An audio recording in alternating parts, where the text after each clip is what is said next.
नमस्कार, आप देख रहे हैं एक न्यूज 24 और मैं हूं स्वाति आपके साथ। बिहार सरकार इस समय आर्थिक मोर्चे पर बड़ी चुनौती का सामना कर रही है। एक तरफ राज्य पर कर्ज का बोझ लगातार बढ़ रहा है, तो वहीं दूसरी तरफ कई बड़े विकास कार्यों के लिए अब पैसों की कमी महसूस की जा रही है। ऐसे में सरकार अब अपनी आय बढ़ाने के लिए नए रास्ते तलाश रही है और इसी कड़ी में कई नई सड़कों और पुलों पर टोल वसूली की तैयारी तेज कर दी गई है। सरकार ने वित्तीय वर्ष के दौरान करीब 72,931 करोड़ रुपए का नया कर्ज लेने की योजना बनाई थी। ये राशि राज्य के बजट और विकास योजनाओं को पूरा करने के लिए जुटाई जाएगी, लेकिन लगातार बढ़ते कर्ज को लेकर विपक्ष सरकार पर सवाल उठा रहा है। विपक्ष का कहना है कि सरकार कर्ज लेकर खर्च चला रही है, जिससे भविष्य में आर्थिक दबाव और बढ़ सकता है।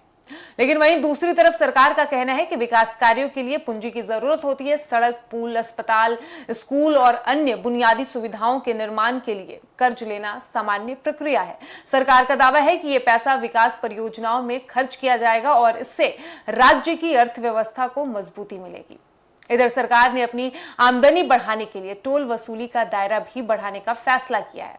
जिन नई सड़कों और पुलों का निर्माण हो चुका है या पूरा होने वाला है, वहां चरणबद्ध तरीके से टोल टैक्स लागू किया जाएगा। इसका असर रोजाना सफर करने वाले लोगों और माल ढुलाई करने वाले वाहनों पर पड़ेगा। अगर कोई व्यक्ति अपनी निजी गाड़ी, बस या व्यवसायिक वाहन से इन टोल सड़कों का इस्तेमाल करेगा तो उसे तय शुल्क देना होगा। ट्रक और अन्य मालवाहक वाहनों के लिए भी टोल देना अनिवार्य होगा और ऐसे में आने वाले समय में यात्रा और सामान ढुलाई की लागत बढ़ सकती है। विशेषज्ञों का मानना है कि टोल से सरकार को नियमित आय मिलेगी और इसी आय का इस्तेमाल सड़कों के रखरखाव और नई परियोजनाओं में किया जा सकता है। हालांकि आम लोगों और ट्रांसपोर्ट कारोबार से जुड़े लोगों का कहना है कि इससे उनकी जेब पर अतिरिक्त बोझ पड़ेगा।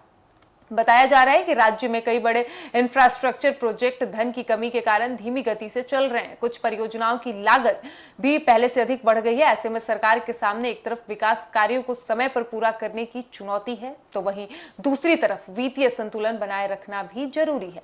आर्थिक जानकारों का कहना है कि अगर कर्ज का सही तरीके से उपयोग किया जाए और विकास परियोजनाएं समय पर पूरी हो तो इससे भविष्य में राज्य की आय बढ़ सकती है। लेकिन यदि कर्ज का बोझ लगातार बढ़ता रहा और आय के नए स्रोत पर्याप्त नहीं बने तो सरकार पर वित्तीय दबाव और बढ़ सकता है और इसी वजह से सरकार अब टैक्स और गैर कर राजस्व बढ़ाने पर भी जोर दे रही है। टोल वसूली को इसी रणनीति का हिस्सा माना जा रहा है। सरकार का मानना है कि जिन सड़कों और पुलों के निर्माण पर बड़ी राशि खर्च हुई है, वहां टोल के जरिए रखरखाव का खर्च भी निकाला जा सकता है।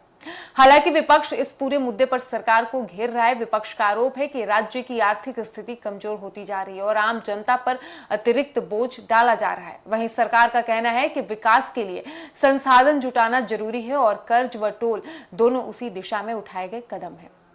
यानी कुल मिलाकर बिहार सरकार के सामने इस समय दोहरी चुनौती है। एक ओर बढ़ते कर्ज को संभालना है तो वहीं दूसरी ओर विकास कार्यों के लिए पर्याप्त धन की व्यवस्था भी करनी है। ऐसे में आने वाले समय में टोल वसूली बढ़ने और वित्तीय प्रबंधन को लेकर सरकार के फैसलों पर सभी की नजर रहेगी। और आपको बता दें कि टोल टैक्स को लेकर बिहार के मुख्यमंत्री सम्राट चौधरी ने एक चीज तो साफ कर दिया। उन्होंने कहा है कि जो भी टोल वसूला जाएगा, टोल टैक्स सिर्फ कमर्शियल वाहनों से लिया जाएगा, निजी वाहन से नहीं लिया जाएगा, जिसके बाद लोगों में अब थोड़ी राहत है।